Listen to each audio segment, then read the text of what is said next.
दोस्तों एक ना बहुत कॉमन समस्या रहती है हमारे मसल्स को लेके। मांसपेशियों में ना कई बार दर्द होता है, कई बार ना जकड़न सी महसूस करते हैं any time of the day और नाइट, कई बार ना मरोड़ उठते हैं, एंठन होती है। So we call muscle pain, muscle stiffness, muscle cramps, muscles में ट्विचिंग। ये कुछ टर्म्स हैं, सिम्टम्स बहुत कॉमन है, अक्सर देखने में आते हैं। हमने कभी ना कभी जरूर एक्सपीरियंस किया होगा ऐसा दर्द, बिकॉज ऑफ दीज रीजंस। ठीक है, मिस्टर सुखवंत औलख जी की रिक्वेस्ट पे आज का वीडियो लिया गया। लॉट ऑफ थैंक्स सुखवंत जी। इन्होंने बात की थी कि स्पेशली लोअर एक्सट्रीमिटीज़ की जो सवाल था इनका, क्वेरी या रिक्वेस्ट कह लें, टांगों में जकड़न, stiffness due to any reason, could be diabetes. आगे मैं बात करूंगा, जैसे वीडियो खुलता है ना तो उसमें आपको पता चलेगा, कई कारण रहते हैं। सुखवंत जी आपने स्पेशल बोला कि टांगों में, तो आपके रिक्वेस्ट पे आज का वीडियो तैयार किया और इसमें ना मैंने कुछ और इसको ब्रॉड कर दिया है, तो सो दैट काफ़ी पूरा चैप्टर एक तरह से कवर हो जाएगा। पूरी बॉडी में अगर कहीं भी मसल्स में ऐसा स्टिफनेस, जकड़न, दर्द because of diabetes, of course वो अंदर आ जाएगा एक क्लॉज। तो आज का वीडियो अंत तक जरूर देखिएगा, सबको फायदा होगा, दैट इज़ फॉर श्योर। जैसे ही सिम्टम्स आते हैं ना तुरंत दवा शुरू करें, द सूनर द बेटर। इसको बिगड़ने से रोकें, लेकिन इसका थोड़ा सा ज्ञान लेंगे हम। क्योंकि इसका ना नॉलेज से हमें थोड़ा आइडिया हो जाएगा कि हर बार दवा लेने की ज़रूरत नहीं है। अगर समय लग जाता है दवा को लेने में तो खुद हम do it your self, like क्या कर सकते हैं अपने घर पे, खुद क्या कर सकते हैं, सो दैट इसकी पहले पहचान करें, इसका कारण समझें, उस कारण को रूल आउट करेंगे ना तो आपको आराम आना शुरू हो जाएगा। प्रमुख कारण जो रहते हैं, first is exercise. Yes, exercise यानी कि ओवर यूज, यानी कि ओवर एक्सर्ट कर ली मसल को। ये अक्सर देखने में आता है एथलीट्स में, जो जिम ज़्यादा करते हैं, बॉडी बिल्डिंग में ज़्यादा जाते हैं, यानी कि ओवर यूज़ हो गया ना बॉडी का, मसल्स का, तो उस वजह से क्रैम्प्स उठते हैं, ये मरोड़ उठते हैं मसल्स में, कड़वल पैंदे हैं। ठीक है, सेकेंड इंपॉर्टेंट रीज़न है डिहाइड्रेशन। यानी कि कई बार होता है ना कि पानी की मात्रा हम उतनी नहीं ले पा रहे जितनी हमें ज़रूरत है, हमारी बॉडी को रिक्वायर्ड है, बॉडी डिहाइड्रेट हो गई है। और ये ज़्यादा गर्मियों में देखा गया है, क्योंकि पानी की रिक्वायरमेंट बढ़ जाती है बिकॉज ऑफ मोर स्वेटिंग, पसीना बहुत ज़्यादा आता है ना, तो बॉडी के अंदर डिहाइड्रेशन होने के चांसेस हो जाते हैं। डिहाइड्रेशन एक और प्रमुख कारण रहता है जिस वजह से मसल्स में ये इंठन, ये क्रैम्प्स उठते हैं।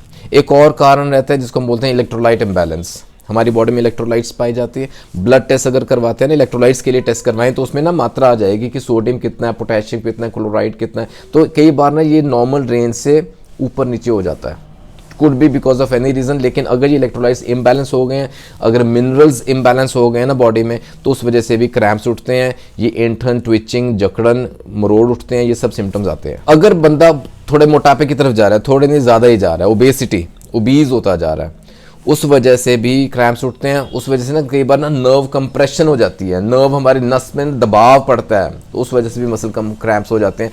और महिलाओं में ना प्रेगनेंसी के दौरान they have to be very careful, cautious रहें, उस वजह से भी, उस दौरान भी मसल क्रैम्प्स हो सकते हैं। एक और बहुत कॉमन कारण रहता है, हम सब जानते हैं, कैल्शियम, विटामिन डी। ये दो इंपॉर्टेंट टेस्ट रहते हैं जिसको हम बोलते हैं serum calcium and vitamin D. ये करा लेने चाहिए, साल में एक आध बार करवा लें, so that we come to know. पता है क्या होता है, इनसफिशिएंट तो रहते हैं मोस्ट ऑफ द केसेस में ना, इनसफिशिएंट रहते हैं, लेकिन अगर बहुत ज़्यादा डेफिशिएंट हो रहे हैं, एटलीस्ट वी शुड आइडेंटिफाई ना, कॉज तो पता चले, तो उसको हम रेक्टिफाई करेंगे तो क्रैम्प्स आने में फ्रीक्वेंसी उसकी कम हो सकती है, उसकी इंटेंसिटी भी कम हो सकती है। फिर सीडेंटरी लाइफस्टाइल है, जैसे बैठे ही रहना, कोई फिजिकल एक्टिविटी है ही नहीं है, थोड़ी बहुत व्यायाम, वर्जिश, योगा, ये सैर वगैरह कुछ नहीं है, सीडेंटरी लाइफस्टाइल है, उस वजह से भी मसल में क्रैम्प्स आ सकते हैं। डायबिटीज़ मेलाइटस, सुखवंत जी, वो भी एक कारण रहता है। अगर डायबिटीज़ रह रही है, पुरानी रह रही है, अनकंट्रोल हो गई अभी भी, या बीच में जैसे फ्लक्चुएशंस होती हैं ना, उस वजह से क्रैम्प्स हो सकते हैं। Even there is a case like hypothyroidism, hypothyroidism में भी क्रैम्प्स होने की संभावना बढ़ जाती है। और कई बार ना कुछ आइडेंटिफाई ही नहीं हो पाता, ऐसा भी होता है, बिना किसी कारण से पता ही नहीं चल रहा लेकिन क्रैम्प्स पड़ रहे हैं, ये जो एंठन हो रही है, ट्विचिंग ऑफ मसल्स हो रहा है, we call it idiopathic, causeless, कारण समझ में नहीं आ रहा। खैर, ऐसे कुछ भी कारण है, आप ऑब्जर्व कीजिएगा, अपने केस में देखिएगा आपका क्या कारण बनता है, उस वजह को हम अगर रूल आउट करें, उसको निकाल दें ना, तो आपको आराम आना शुरू हो जाएगा।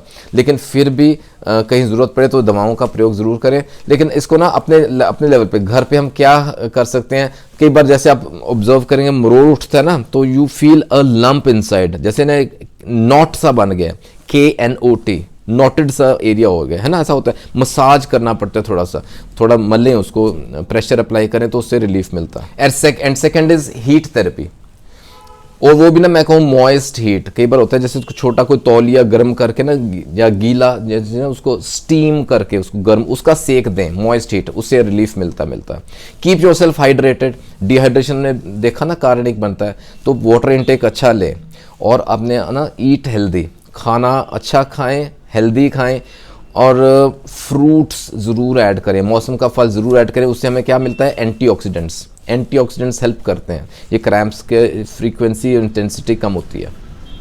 चलिए खैर, विद दिस बेसिक नॉलेज ना, let us come to the homeopathic remedies. कुछ दवाएं आपको बताता हूँ, 4 से 5 इंपॉर्टेंट प्रमुख दवाएं जो काम करती हैं, हेल्प करती हैं, मसल क्रैम्प्स में हमारी मदद कर पहुँचाती हैं। सुखवंत जी, पहले आप नोट कीजिएगा रस्टॉक्स, जो आपकी दिक्कत रह रही है, टांगों में जकड़न है ना, stiffness, muscles specially the calf muscle, तो पिंडलियों में भी ऐसा दिक्कत रहती है, स्टिफनेस, जकड़न या क्रैम्प्स भी उठते हैं, तो रस्टॉक्स हेल्प करती है। रस्टॉक्स का एक प्रमुख सिम्टम है, देखिए पता है क्या होता है, जब हम बैठे रहते हैं ना या लेटे रहते हैं ना, तो क्रैम्प्स पड़ सकते हैं, या काफ़ी देर चल के आएंगे तो बैठेंगे लेटेंगे तो उस वजह से क्रैम्प्स होते हैं। लेकिन दोबारा चलना शुरू करेंगे ना, या टांगों को जैसे मूव करेंगे, थोड़ी मूवमेंट रखेंगे बॉडी की, तो आराम मिलता है, क्रैम्प्स में राहत मिलती है। Rhus tox will help you. अगर शुरुआती लक्षण आने शुरू हुए हैं ना, रस्टॉक्स 30 पोटेंसी में शुरू करें, दिन में 2 से 3 बार कंफर्टेबली दे सकते हैं। और दूसरी महत्वपूर्ण दवा है क्यूप्रम मेटालिकम, कीप्रम मेट, ये बहुत ही इंपॉर्टेंट दवा है। ऐंठन होती है, ट्विचिंग ऑफ मसल्स है, क्रैम्प्स पड़ते हैं, और क्रैम्प्स भी ना सिरे के पड़ते हैं। कहाँ पड़ते हैं, हमारे टांगों में पड़ेंगे, हमारे पाँव में, हमारे सोल्स में, हमारे हथेलियों में भी, हमारे फिंगर्स में, हमारे टोज में, पाँव की उंगलियों में मरोड़ उठते हैं। और कई बार वैसे मैंने पहले यूज़ किया था वर्ड KNOT, नॉट्स पड़ते हैं, लंप्स बनते हैं, जैसे हम उसको टच करें ना स्किन के ऊपर से, तो यू फील इनसाइड, अंदर ना एक गांठ सी महसूस होती है, और वो बहुत पेन करती है, दर्द करती है, बंदा इवन क्राइज फ्रॉम पेन, दर्द की वजह से ना चीख उठता है, इतना सिवियर दर्द करता है, इतने सिवियर क्रैम्प्स उठते हैं। तो क्या करें, कीप्रम मेटालिकम याद रखिएगा, 200 CH में भी दे सकते हैं अगर ज़्यादा सिवियर सिम्टम्स आ रहे हैं तो, दिन में 2 बार दें, 3 से 4 ड्रॉप्स दे सकते हैं।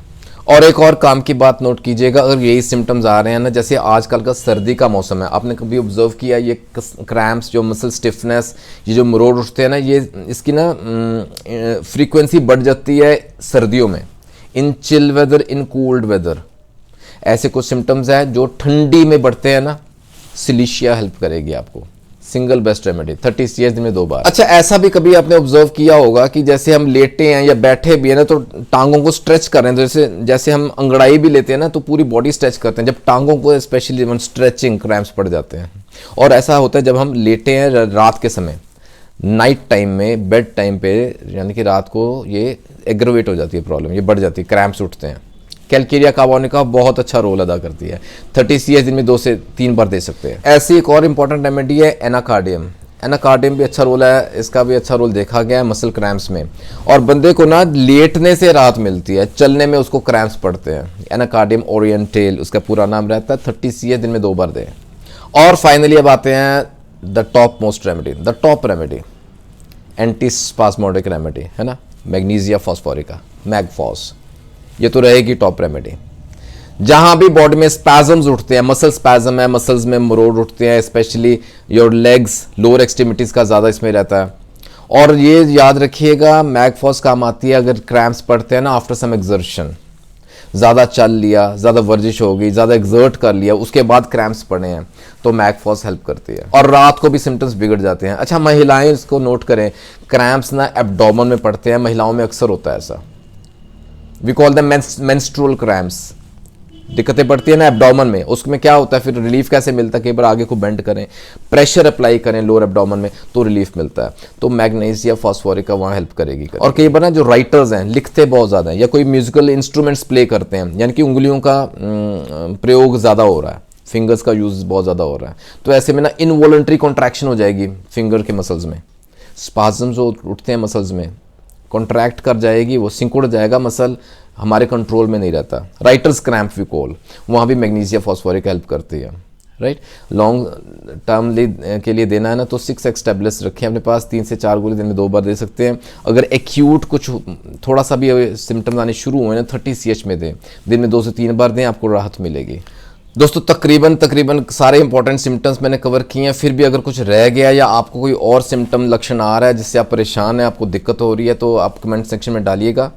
वील डिस्कस द रेमेडी, मैं वहीं जवाब दे दूंगा या अगले वीडियो में डाल देंगे, राइट। सुखवान जी आपका जवाब मिल गया, आशा करता हूँ आपको इससे ज़रूर हेल्प में होगी। और बहुत से लोग जो जुड़ते हैं गुरु नानक केयर्स के साथ, बहुत आशा लगा के जुड़ते हैं, तो मैं प्रे करता हूँ आप सबको इससे हेल्प होनी चाहिए। मेरे वीडियो से आपको ज़रूर मदद पहुँचनी चाहिए। Do subscribe Guru Nanak cares, आइए गुरु नानक केयर्स के परिवार का हिस्सा बने। जल्दी मिलेंगे अगले वीडियो में, अपना ख्याल रखिएगा, सेहत का ख्याल रखें, टेक केयर, गॉड ब्लेस।